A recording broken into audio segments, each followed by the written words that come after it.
Oh no, I'm back. Oh God. Oh. So it got cold. But not like last week it was like warm, so you know it's not like cold like it used to be. What's up, squirrel? Okay, this squirrel is just like over here. What's up? How you doing? How you doing? What's up? How you doing? Oh God, is this gonna turn into a, no, I actually have information I want to get to, so this can't turn into a squirrel podcast. So this squirrel over here, how you doing? All right, so what I want to talk about, and hopefully the squirrel will come over to say hi.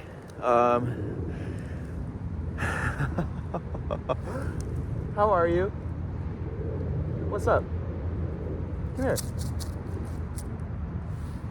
Okay, so I was observing some phenomena last week, and I like didn't know if it was like new in terms of like a new phenomenon that I'm observing. What's up? Oh my God. Come here. Come here. Come here. What's up? Okay, we need, all right. How are you?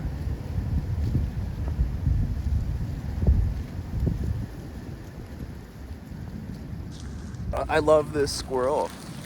This squirrel's my pal. This squirrel's my buddy. So I was observing some natural phenomenon. I'm just gonna, bye.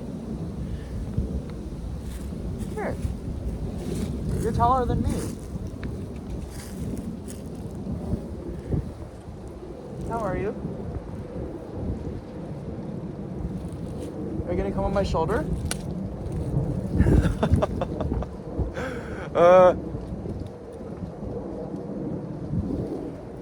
No, I don't think it's happening today. I truly, like, one of my goals in life is to like pet a squirrel, like just like, but like between the ears, just like, oh, like, how are you?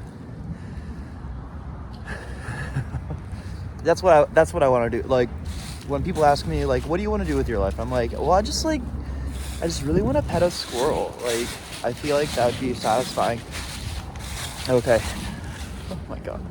So, I moved, and then now I'm here, and I like to walk. So, oh wow, sage. When I was walking around, I did find this like it's not a community garden, because I think someone, like, it's like an organization's garden. But I did find this, and now I'm like, damn, it's like kind of fun to walk through, because I love a garden, and now that I don't live where I used to live, where there were gardens, like, it's just like, oh, good to get a garden like in the mix again. Okay, so I was walking, and I was walking along the lakefront, because that's a really good walk. I really like it.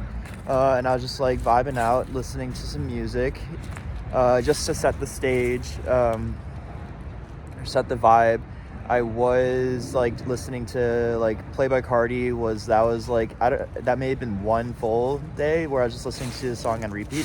No, there was 2 days, because I was listening to the song All Red by Playboy Cardi on repeat, which was just like, it's a really good groove. I was talking to ChatGPT about it, trying to like kind of just like figure out the essence of why it works, and it's just like really tight beats, really tight rhymes, and it's just like, it doesn't, like, the words don't even matter. It's just like a lot of energy. And then Magnolia by Playboy Cardi, I made a mashup of that with Supersonic by Skrillex, and oh, it's so good. I just like listened to it on repeat, and I was like, damn, is this how you know you have a hit? Like, it was pretty good. Here, I'll splice in a little bit, or are there waves? That's what I wanted to talk about, so maybe I'll splice it in like when I'm by the waves. Let me just get over there now, so I can talk about what I wanted to talk about before getting distracted by the scroll.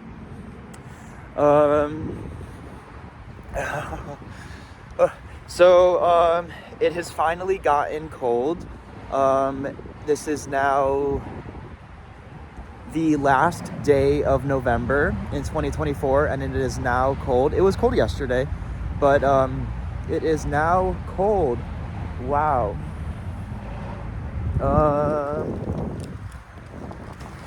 So it took, usually it would be like, I mean, it would be this cold in like October for sure. So we're just experiencing something new.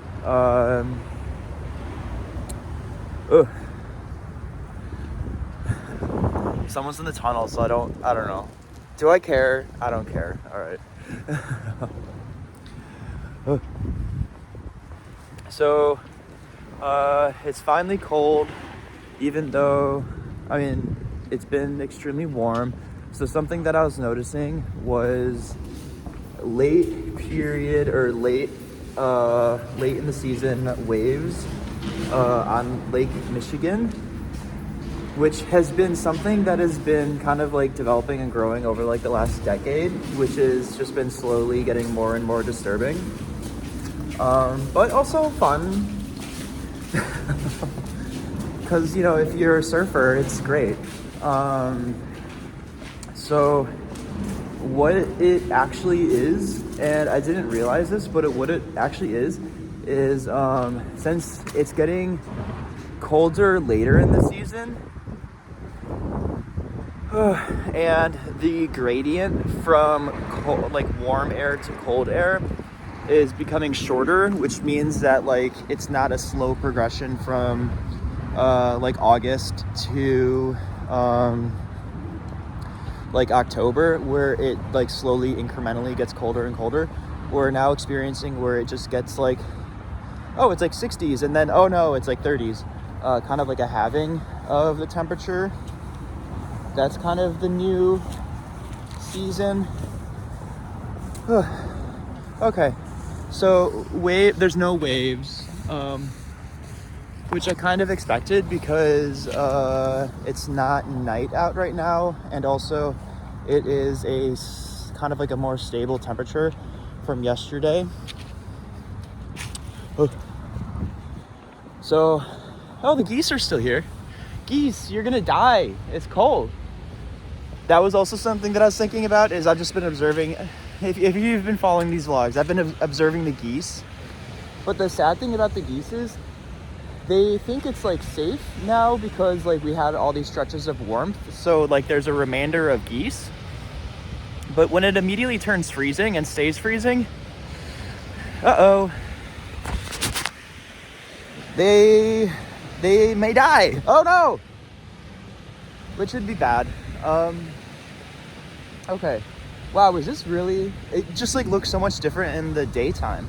Okay, so, all right, here. Now that I'm by the... I'll splice in the mashup here. All right, ready?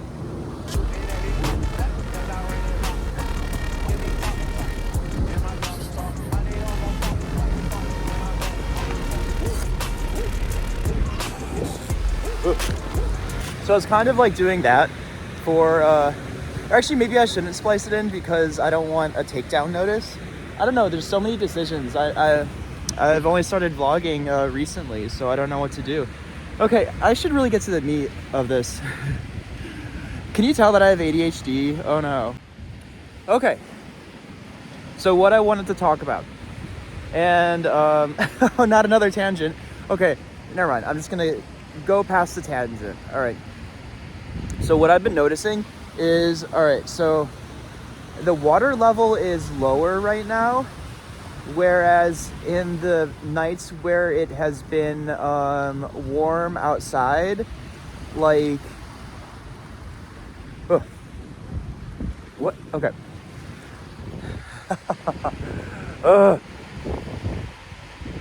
It would just be so much easier to write this down. All right, so what is happening? Oh my God, wow. This is actually so incredible. So over here, wow, over here, this wasn't here at night. The water was, you couldn't see the sand. So that means the water level is significantly higher. Wow, sorry, I'm just like taking this all in. Wow. Okay. So let me just describe what I was seeing. Okay, so out here, there was just like these like very intense, complex waves where it just like seemed like a hot tub almost, because there were just like so many waves going like this, and it just like it wasn't bubbling, but there was so much energy from the waves that it just like looked extremely intense and just like chaotic waves. So like when I first noticed that for the first night, I was like, okay, like weird, but okay. But then I saw that happen over a few nights, and I was like, all right, what is happening? This is very bizarre, because Lake Michigan 10 years ago right now would be frozen. So right now, just this in of itself is disturbing and weird, but the intense waves are also extremely bizarre and weird for late season Lake Michigan. So what's happening? What's happening is actually it just like really it occurred to me over a long period of observing all of this, and I'm gonna like splice in some ChatGPT stuff over here, because I've been talking to ChatGPT about it, and ChatGPT is like, no, yeah, you're actually onto something. This is this do be new phenomena. We have not seen this like occurring. Have I even gotten to the point yet? All right, I'm gonna splice in some video of the chaotic waves right now. Wow, those are extremely, like, weren't those very chaotic? These are linear waves, and it's like, it's it's energy radiating in one linear way. What's happening at night, like last week, when the waves are chaotic and intense, it's because there is so much heat energy still stored in Lake Michigan because of the warming of the planet. So because of the warming of the planet, Lake Michigan is staying warmer later into the season, which makes it so that at night, when the air temperature, the ambient air temperature gets colder, just because that's what happens at night, and because it is like October, even though it still is warmer, more warm than average, it is still like there's still more energy that Lake Michigan has to expel in, let's say, late November than in like August, because the temperature difference, the difference in temperature is like, let's say, I don't know, like 10 degrees versus less or whatever. I don't know, because in the summer, does any of this make sense? In the summer, both the air and the water are warm. Last week, the air is cold and the water is warm.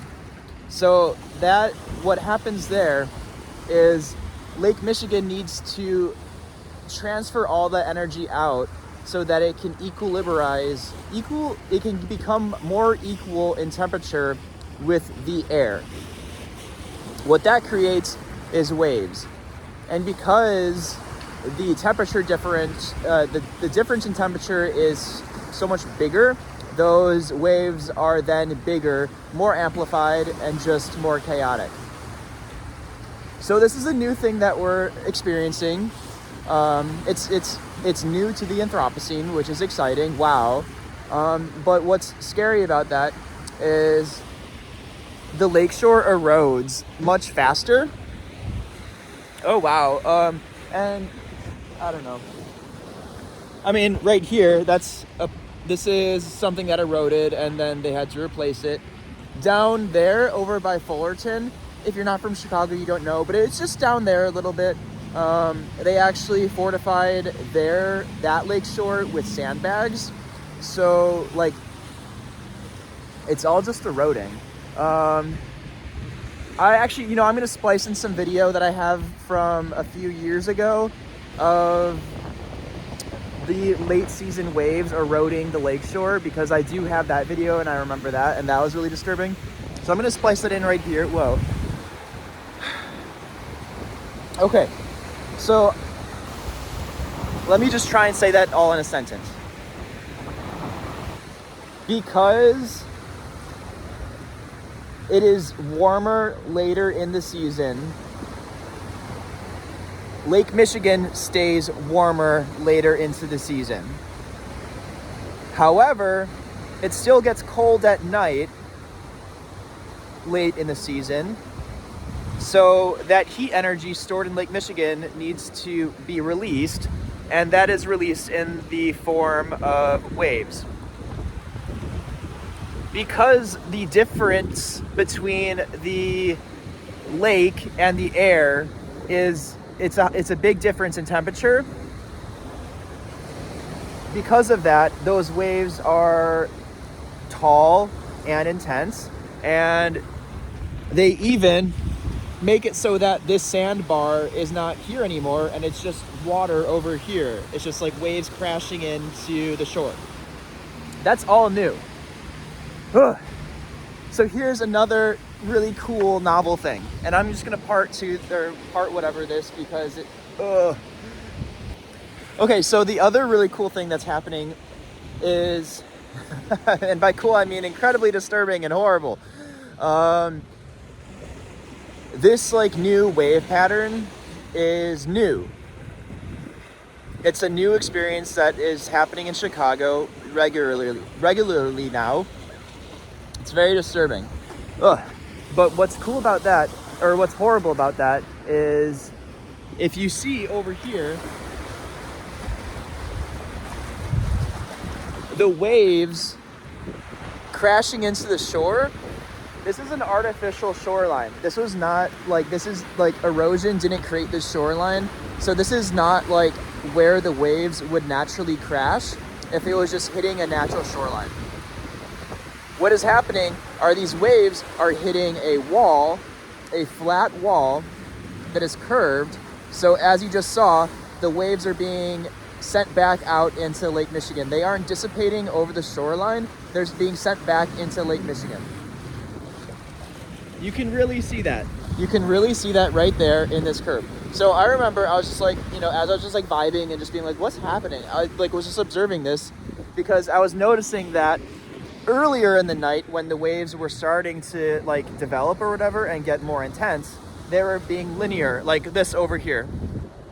Because over there it is crashing into a natural shoreline.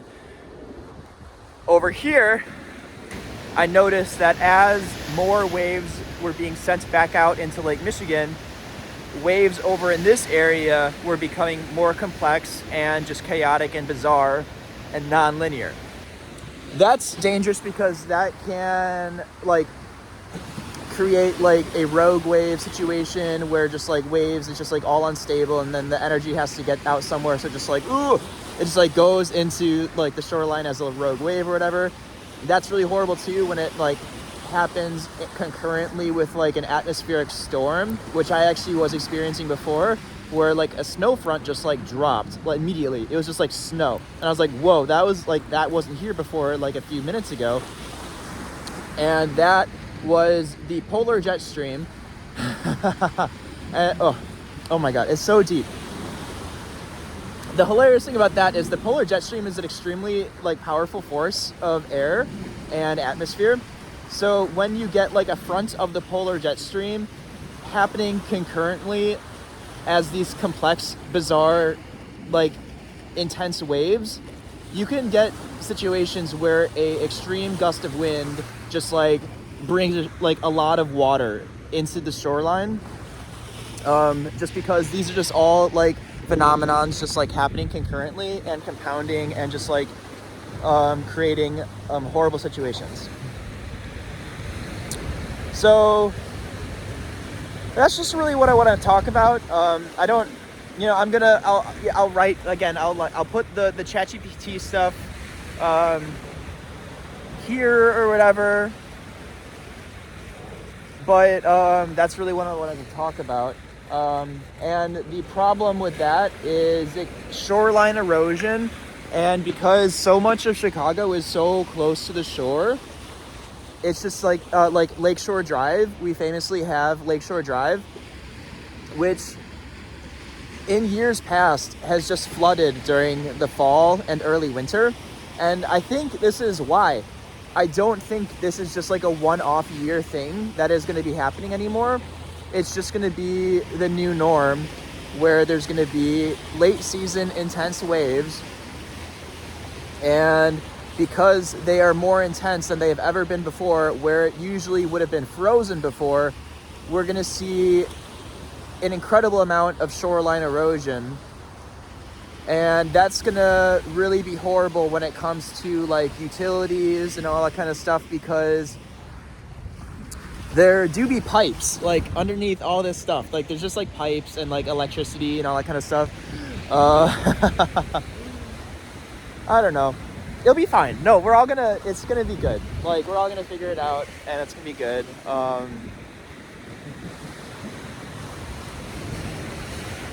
It's just so sad. So yeah, I think I adequately described what is happening. I'll just get into it. It doesn't matter. So the polar jet stream, very scary, because the thing about that is, fuck.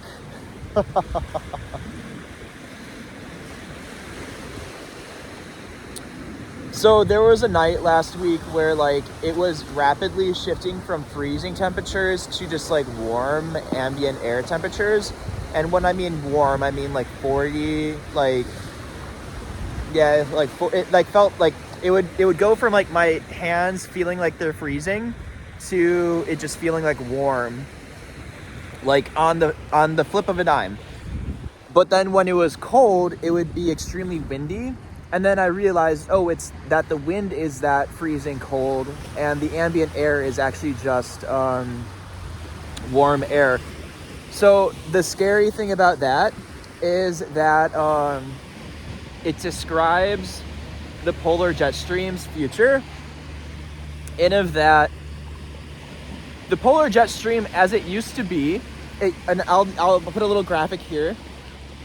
It used to just be this tight little circle that was just like chilling on top of the planet. It was just up there. It was just, just a tight circle of Arctic air.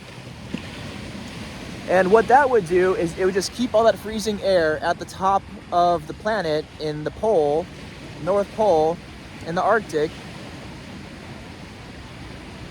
And because that air would be tight up there would be a gradual gradient of warmer air, tropical air, Antarctic air.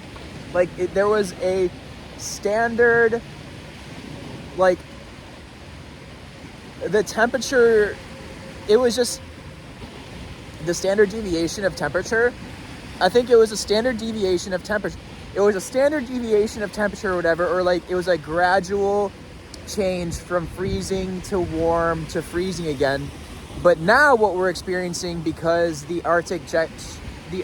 polar jet stream is just like now visualized as a wave across the earth going up and down, what I realized is, oh my god,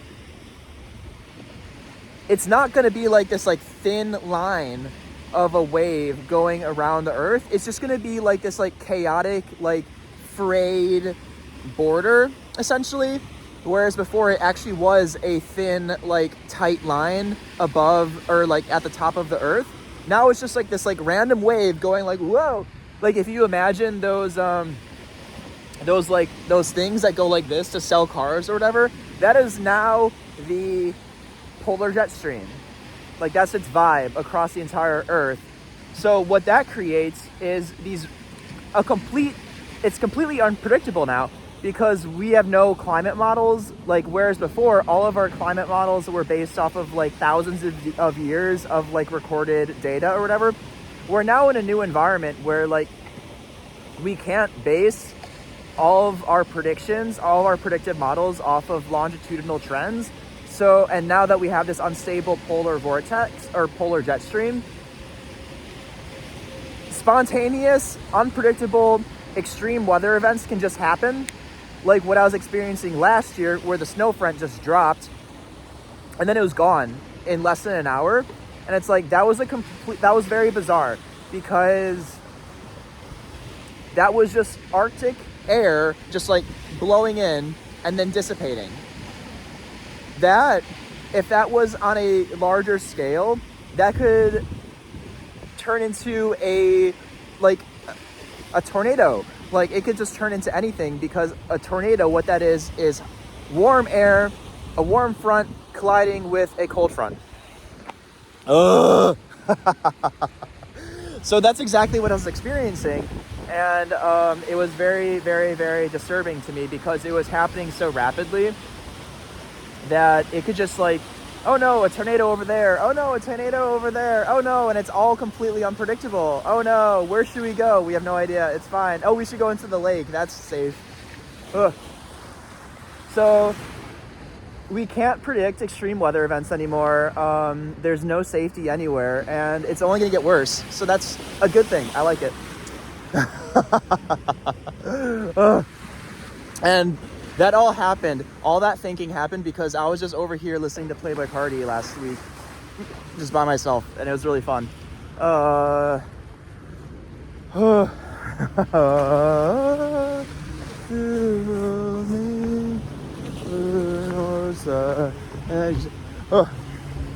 So very scary, but it's gonna be fine. Like I said, it's gonna be fine. Nothing bad's gonna happen, because, you know,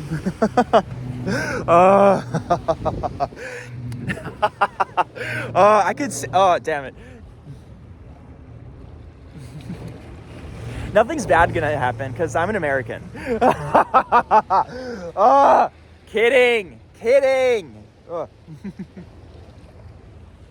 Truly, so many Americans like think that way, though. It's just like so messed up, because like we're experiencing this, we're observing it. And then what I was also thinking this morning is like, remember the forest fires that literally changed the entire sky across the entire nation and made them orange?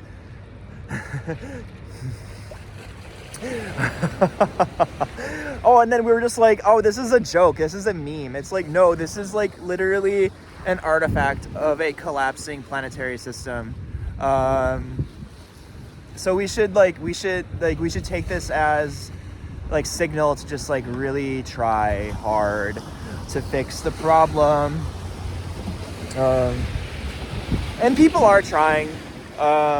So like I never assume that I think that like no one is doing anything, because I do not think that is obviously not the case.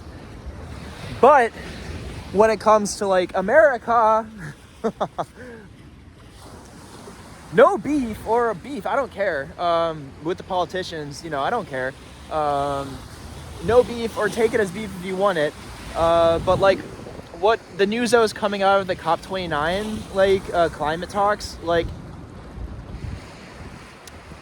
can we just act with a little bit more urgency, please? Could we just do that, please? It doesn't have to be, it should not be chaotic. Like, oh, now I have to fuck, ooh, let me part.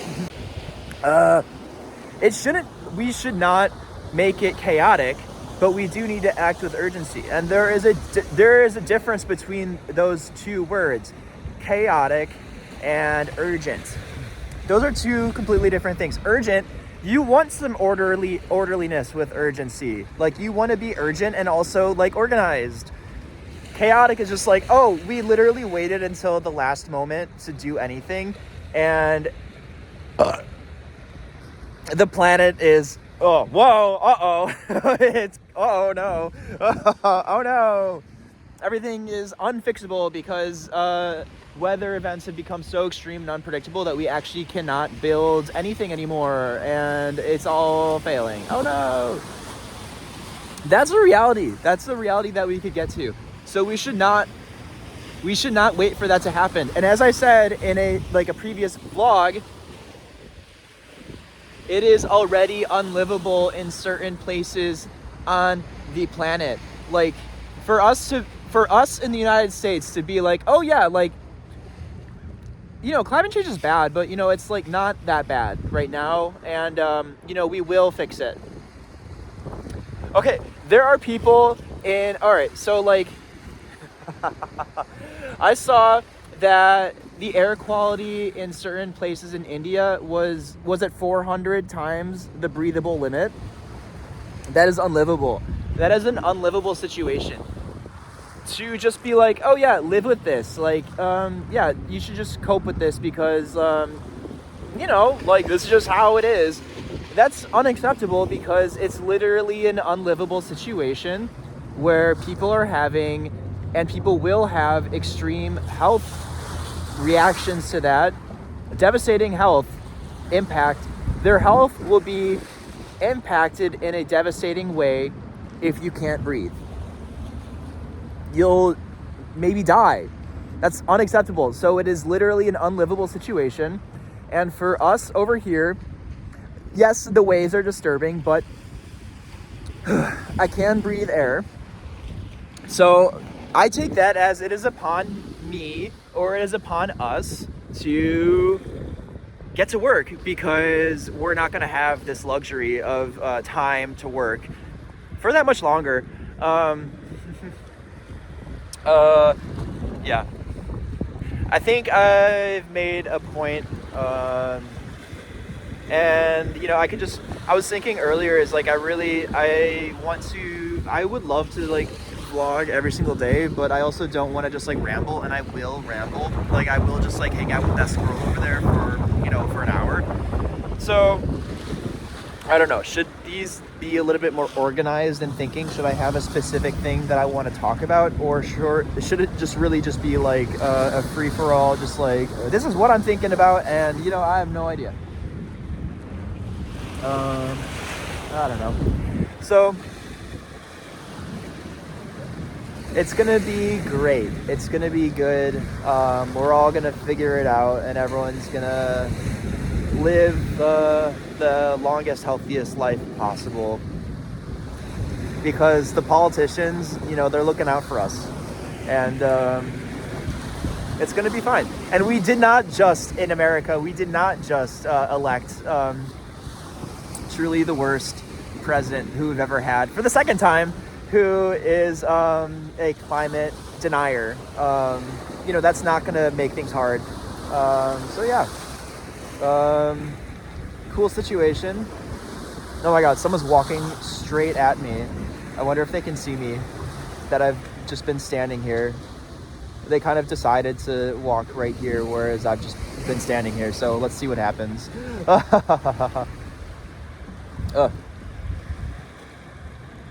Are you worried about climate change?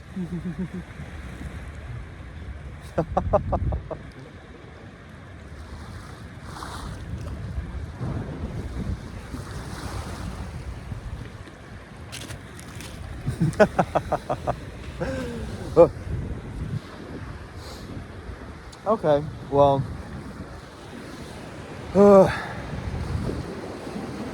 I think it's gonna be fine. It's gonna be good. Famously, we all love to work together. We're not all individuals. I'm kidding. Oh no. All right, time to get to work. Bye.